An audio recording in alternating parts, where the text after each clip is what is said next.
Badminton खिलाड़ी सिंधु लगातार दूसरे ओलंपिक में पदक जीतकर इतिहास रच दिया। ब्रांज मेडल मुकाबले में चीनी खिलाड़ी को हराकर यह उपलब्धि हासिल कर ली।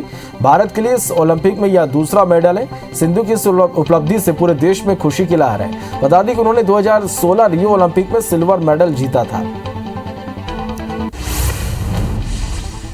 मेडल जीतने के बाद पीवी सिंधु ने कहा कि इतने सालों तक कड़ी मेहनत की, मुझे लगता है कि मैंने वास्तव में अच्छा किया है। मेरे अंदर बहुत सारी भावनाएं चल रही थी। क्या मुझे खुशी होनी चाहिए कि मैंने कांस्य जीता या दुखी होना चाहिए कि मैंने फाइनल में खेलने का अवसर खो दिया।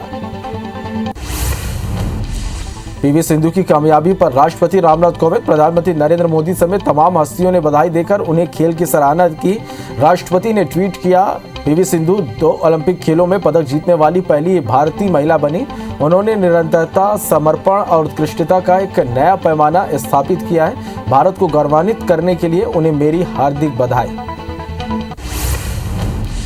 भारतीय बैडमिंटन खिलाड़ी पीवी सिंधु की जीत पर उनके माता पिता ने खुशी जाहिर की। उन्होंने कहा कि बेटी की कामयाबी पर उन्हें गर्व है। पीवी सिंधु के पिता पीवी रमन्ना ने कहा कि मैं सभी को धन्यवाद दूंगा। मैं मीडिया का आभारी हूं। कल मैंने उसे काफी मोटिवेट किया। इधर भारतीय हॉकी टीम ने टोक्यो ओलंपिक के क्वार्टर फाइनल में ब्रिटेन को 3-1 से हराकर सेमीफाइनल में एंट्री कर ली। इस तरह भारत के पदक की उम्मीद काफी बढ़ गई है। भारतीय हॉकी टीम 41 साल बाद ओलंपिक के सेमीफाइनल में पहुंची है। टीम ने अब तक शानदार प्रदर्शन किया और उम्मीद है कि टीम की यह फॉर्म सेमीफाइनल में भी जारी रहेगी। रविवार को आए हॉकी स्टेडियम में खेले गए दिन के पहले मुकाबले में टोक्यो ओलंपिक में भारतीय बॉक्सर सतीश का सफर हार के साथ थम गया। मेडल की एक उम्मीद भी टूट गई। क्वार्टर फाइनल मैच में सतीश कुमार को मौजूदा वर्ल्ड एशियाई चैंपियन मुक्केबाज उज्बेकिस्तान के बखुदर जोलोवो ने 5-0 से हराया। एक दिन के यूपी दौरे पर पहुंचे केंद्रीय गृह मंत्री अमित शाह ने विपक्ष पर जोरदार हमला किया। उन्होंने दावा किया कि अगले साल होने वाले विधानसभा उपचुनाव में बीजेपी की प्रचंड जीत होगी और विपक्ष को करारी हार के लिए तैयार रहना चाहिए। उन्होंने यूपी को कई योजनाओं की सौगात दी। केंद्रीय गृह मंत्री अमित शाह ने लखनऊ में फॉरेंसिक साइंस इंस्टीट्यूट का शिलान्यास किया। इस मौके पर उन्होंने मुख्यमंत्री योगी आदित्यनाथ की प्रशंसा करते हुए कहा, पहले उत्तर प्रदेश में महिलाएं असुरक्षित महसूस करती थीं, माफिया सक्रिय थे। 2017 में बीजेपी ने यूपी को विकसित बनाने का वादा किया था। आज सीएम आदित्यनाथ ने उत्तर प्रदेश में कानून व्यवस्था को आगे ले जाने का काम किया है। अमित शाह ने आगे कहा कि योगी प्रदेश के अब तक के सबसे कामयाब मुख्यमंत्री हैं। शाह ने कहा कि आज देश में चल रहे विकास की 44 योजनाओं में सबसे आगे उत्तर प्रदेश है। योगी आदित्यनाथ और उनकी टीम ने पूरे देश में इन 44 योजनाओं में सबसे पहला स्थान हासिल किया। उत्तर प्रदेश ने हर क्षेत्र में विकास किया है। आगामी मणिपुर विधानसभा चुनाव से पहले कांग्रेस को एक बड़ा झटका लगा है। कांग्रेस की राज्य इकाई के पूर्व अध्यक्ष गोविंद दास ने बीजेपी का दामन थाम लिया। मणिपुर के मुख्यमंत्री एन बीरेन सिंह, संबित पात्रा, केंद्रीय मंत्री राजकुमार राजन सिंह और राज्यसभा सदस्य व पार्टी के मीडिया विभाग के प्रभारी अनिल की मौजूदगी में कोंथुजाम को बीजेपी की सदस्यता दिलाई गई।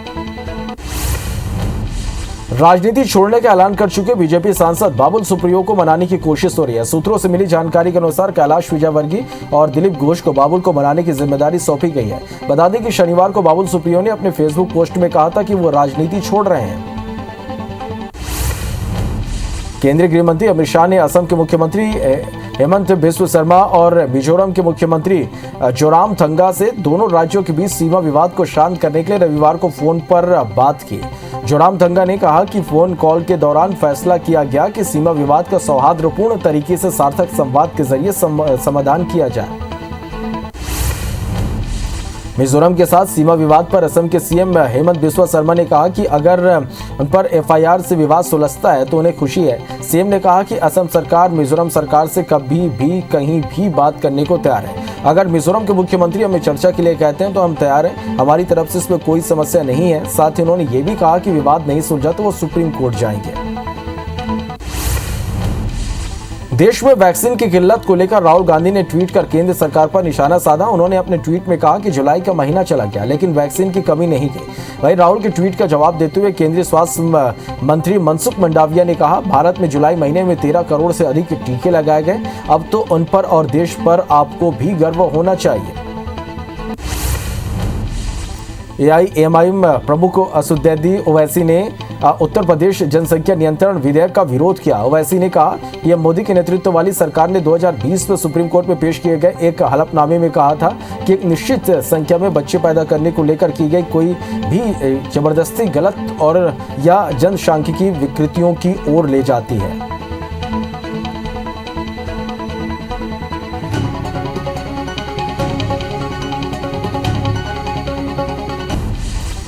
केंद्रीय मंत्री मुख्तार अब्बास नकवी ने पेगासस जासूसी मामले को लेकर संसद में चल रहे गतिरोध के बीच कांग्रेस पर निशाना साधा। उन्होंने कहा कि सत्ता में रहने के दौरान जासूसी की जेम्स बॉन्ड रही पार्टी अब फर्जी और मनगढ़ंत मुद्दे पर संसद का समय बर्बाद करना चाहती है। उन्होंने कांग्रेस और कुछ अन्य विपक्षी दलों पर आरोप लगाओ और भाग जाओ का रवैया अपनाने का भी आरोप लगाया। इजरायली सॉफ्टवेयर पेगासस का भारत में उपयोग की जांच की मांग को लेकर लगी याचिकाओं पर सुप्रीम कोर्ट 5 अगस्त को सुनवाई करेगा। सुप्रीम कोर्ट में याचिका वरिष्ठ पत्रकार एन राम शशि कुमार और सीपीएम नेता जॉन ब्रिटास ने दायर की है। प्रधानमंत्री नरेंद्र मोदी कल वीडियो कॉन्फ्रेंसिंग के माध्यम से डिजिटल भुगतान के लिए ई रूपी की शुरुआत करेंगे। प्रधानमंत्री कार्यालय ने यह जानकारी दी। पीएमओ ने बताया कि ई रूपी डिजिटल भुगतान के लिए कैशलेस और संपर्क रहित माध्यम है। Goods and service tax collection जुलाई में 33% बढ़कर 1,16,000 करोड़ रुपए पर पहुंच गया है। वित्त मंत्रालय ने यह जानकारी दी। जुलाई के जीएसटी राजस्व के आंकड़ों से पता चलता है कि अर्थव्यवस्था का पुनरुद्धार तेजी से हो रहा है। जुलाई 2020 में जीएसटी संग्रह 87,422 करोड़ रुपए रहा था। पिछले महीने जून 2021 में जीएसटी संग्रह 92,849 करोड़ रुपए था। जम्मू और कश्मीर प्रशासन ने पत्थरबाजों पर कड़ा एक्शन लिया। पत्थरबाजी जैसी गतिविधियों में शामिल रहे युवाओं को न तो सरकारी नौकरी मिलेगी और न ही उनकी पासपोर्ट का वेरिफिकेशन किया जाएगा। इस संबंध में सीआईडी ने सर्कुलर जारी कर दिया है। सीआईडी की विशेष शाखा ने सभी यूनिट्स को निर्देश दिया कि पत्थरबाजों और अन्य अपराधों में लिप्त होने के लिए सुरक्षा मंजूरी न दी जाए। सर्कुलर में सीआईडी शाखा को पासपोर्ट सेवाओं और सरकारी योजनाओं के किसी अन्य सत्यापन से संबंधित सत्यापन के दौरान व्यक्तियों के इतिहास पर विशेष रूप से गौर करने के निर्देश दिए गए। इसके अलावा उन्होंने ये भी कहा कि स्थानीय पुलिस स्टेशन के रिकॉर्ड से उनकी पुष्टि जानी चाहिए। सीएसआईआर के महानिदेशक डॉक्टर शेखर सी मांडे ने कहा कि कोरोना की तीसरी लहर निश्चित रूप से आ रही है, लेकिन उन्होंने ये अनुमान लगाने से इनकार कर दिया कि ये कैसे और कब तक आएगी। उन्होंने कहा कि वैक्सीनेशन और मास्क पहनने से तीसरी लहर की तीव्रता को कम किया जा सकता है। उन्होंने कहा कि वायरस का डेल्टा प्लस वेरिएंट चिंता का विषय नहीं था। Madhya Pradesh PCC chief CM Kamal Nath ने मादक पदार्थों के बढ़ते कारोबार को लेकर ट्वीट किया। उन्होंने लिखा कि प्रदेश में शराब माफिया के साथ ही ड्रग माफिया का जाल भी फैलता जा रहा। युवा बड़ी संख्या में इसकी चपेट में आ रहे हैं। होटलों, पब और चौराहों पर इसकी खुलेआम बिक्री हो रही। पता नहीं इन माफियाओं के लिए गड्ढा खोदने की घोषणा कब होगी। मध्य प्रदेश कांग्रेस के पूर्व प्रदेश अध्यक्ष अरुण यादव ने खुद के बीजेपी नेताओं के संपर्क में होने की खबरों का खंडन किया। अरुण यादव ने ट्वीट कर लिखा कि मैं और मेरे परिवार के खून में कांग्रेस है। मेरे नाम के आगे यादव लिखा है, ना कि सिंधिया। अलगाव के ताकतों को मुंह की खानी पड़ेगी। इस ट्वीट को दिग्विजय सिंह का भी समर्थन मिला है। वहीं दिग्विजय सिंह ने अरुण यादव के ट्वीट पर कमेंट करते हुए लिखा कि शाबाश अरुण, तुमसे यही उम्मीद थी। दरअसल अरुण यादव खंडवा लोकसभा सीट से के लिए दावेदारी कर रहे हैं, लेकिन पार्टी के भीतर ही उनका विरोध हो रहा। अरुण यादव की नाराजगी की खबरें सोशल मीडिया पर चलने लगी। लिहाजा अरुण यादव ने ट्वीट कर न सिर्फ कांग्रेस के भीतर के विरोधियों को जवाब दिया, बल्कि बीजेपी को भी जवाब दे दिया। सांसद सोहन मंडावी बालोद जिले के दौरे पर हैं। अपने प्रवास के दौरान सांसद डोंडी लोहारा विधानसभा क्षेत्र के कई गांवों में पहुंचे, जहां उन्होंने ग्रामीणों से रूबरू होकर उनकी समस्याओं को जाना। इस दौरान सांसद ने छत्तीसगढ़ सरकार पर खाद बीज की कमी को लेकर निशाना भी साधा और ऑनलाइन खाद व्यवस्था पर जोर दिया। मध्य प्रदेश के गृह मंत्री डॉक्टर नरोत्तम मिश्रा ने सेवड़ा बाईपास रोड पर वृक्षारोपण किया। इसके बाद बड़ौनी और उदगवा में कार्यकर्ता प्रशिक्षण शिविर में शामिल हुए और कार्यकर्ताओं को चुनाव जीतने की गुर सिखाते हुए कांग्रेस पर जमकर निशाना साधा। साहू समाज के कार्यक्रम में शामिल होने तेल घानी बोर्ड के अध्यक्ष संदीप साहू और दुग्ध संघ के अध्यक्ष विपिन साहू महासमुंद के खल्लारी पहुंचे, जहां कांग्रेस कार्यकर्ताओं और साहू समाज के पदाधिकारियों ने उनका भव्य स्वागत किया। कार्यक्रम के बाद वृक्षारोपण भी किया गया। छत्तीसगढ़ अनुसूचित जनजाति आयोग के अध्यक्ष भानु प्रताप सिंह ने बलरामपुर जिले के एक दिवसीय दौरे पर पहुंचे। राजपुर में कांग्रेस कार्यकर्ताओं ने उनका जोरदार स्वागत किया। पीडब्ल्यूडी विश्राम गृह में भानु प्रताप सिंह ने कार्यकर्ताओं से मुलाकात कर उन्हें संबोधित किया। इंदौर में कांग्रेस को जमीनी स्तर पर मजबूत करने के लिए लगातार बैठकों का दौर जारी है। कांग्रेस के पदाधिकारियों जिले की अलग अलग विधानसभा में कांग्रेस कार्यकर्ताओं की बैठक ले रहे हैं। कांग्रेस का सबसे ज्यादा फोकस भाजपा की गढ़ वाली सीट महू और विधानसभा क्रमांक 2 पर है। यहाँ कार्यकर्ताओं के साथ बैठक कर भविष्य की रणनीति तय की गई है, लेकिन गुटबाजी भी चरम पर है। विश्व हिंदू परिषद के कार्याध्यक्ष आलोक कुमार ने कहा कि हिंदुओं के मंदिर सरकार के नियंत्रण से बाहर होने चाहिए। मीडिया से बात करते हुए उन्होंने कहा कि जब मुसलमानों की मस्जिद वक्फ बोर्ड चलाती है, सिखों के गुरुद्वारे गुरुद्वारा प्रबंधक कमेटी चलाती है, तो फिर हिंदुओं के मंदिर सरकार क्यों चलाती है। उन्होंने कहा कि जल्द ही गृह मंत्री अमित शाह से मुलाकात कर इस मामले में कानून बनाने की मांग की जाएगी। मध्य प्रदेश के स्कूल शिक्षा मंत्री इंदर सिंह परमार आज अपने जन्मदिन पर शाजापुर जिले के दौरे पर रहे। इस दौरान खास मौके पर मंत्री साइकिल से प्रसिद्ध मंदिर जटाशंकर महादेव पहुंचे, जहां उन्होंने महादेव का जलाभिषेक कर विधि विधान से पूजा अर्चना की। मंत्री इंदर सिंह परमार ने अपने 57वें जन्मदिन पर नवीन तहसील परिसर में 57 पौधे भी लगाए। इंदौर कांग्रेस के कार्यकर्ताओं ने बढ़ती महंगाई को लेकर आज शहर में अनोखा विरोध प्रदर्शन किया, जिसके तहत युवा कांग्रेस के पदाधिकारियों ने वाहन की अर्थी बनाकर विरोध प्रदर्शन किया। इस दौरान कांग्रेस के कार्यकर्ताओं ने बढ़ती महंगाई और बेलगाम होते दामों के विरोध में केंद्र और राज्य सरकार के खिलाफ जमकर नारेबाजी की। भाटापारा में सहकारी समितियों के प्रबंधक और कर्मचारियों की हड़ताल जारी है। सहकारी समितियों के कर्मचारी पिछले 24 जुलाई से अपनी 5 सूत्रीय मांगों को लेकर आंदोलन कर रहे हैं, जिसके कारण किसानों को परेशानी का सामना करना पड़ रहा है। किसान खाद बीज के लिए भटक रहे हैं।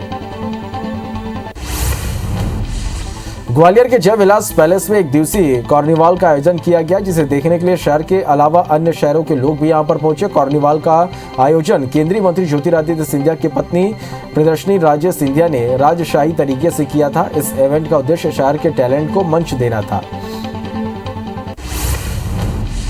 भाटापारा में मार्शल आर्ट स्पोर्ट्स एकेडमी ने जूडो टीम इवेंट चैंपियनशिप 2021 का एक दिवसीय आयोजन किया, जिसमें लगभग 150 बच्चों ने हिस्सा लिया। इस दौरान वरिष्ठ अधिवक्ता Mohan Kesharwani, martial art sports academy के अध्यक्ष अश्वनी शर्मा और जिला जूडो महासंघ के जिला सचिव सुरेश राव उपस्थित रहे। सिंगरौली में तेज बारिश की वजह से दीवार गिरने से परिवार के 5 सदस्य मकान के नीचे दब गए। हादसे में 2 बच्चों की मौके पर ही मौत हो गई, जबकि अन्य 3 लोग घायल हुए, जिन्हें इलाज के लिए अस्पताल में भर्ती कराया गया है। घटना विंध्यनगर थाना के जयंत चौकी इलाके की है। विदिशा के नेशनल हाईवे 140 पर एक बस अनियंत्रित होकर पलट गई। हादसे में 13 यात्री घायल हुए हैं, जिनमें से 3 की हालत गंभीर है। गंभीर घायलों को भोपाल रेफर किया गया। घायलों के मुताबिक ड्राइवर नशे में गाड़ी चला रहा था। वहीं मामले में पुलिस ने बयान के आधार पर बस ड्राइवर को गिरफ्तार कर लिया। अपने पति के इलाज के लिए कटनी से जबलपुर पहुंची एक महिला से छेड़छाड़ का मामला सामने आया है। महिला दमोह नाका स्थित एक निजी अस्पताल में अपने पति का इलाज करवाने आई थी। पति को अस्पताल में भर्ती करवाकर वह बाजार के लिए निकली, लेकिन ऑटो चालक उसे घुमाता रहा और अपने साथी के साथ मिलकर अश्लील हरकत करने लगा। महिला की शिकायत पर पुलिस ने दोनों आरोपियों को गिरफ्तार कर लिया। जांजगीर चांपा की नवागढ़ पुलिस ने 9 साल की बच्ची से दुष्कर्म करने वाले आरोपी को गिरफ्तार किया।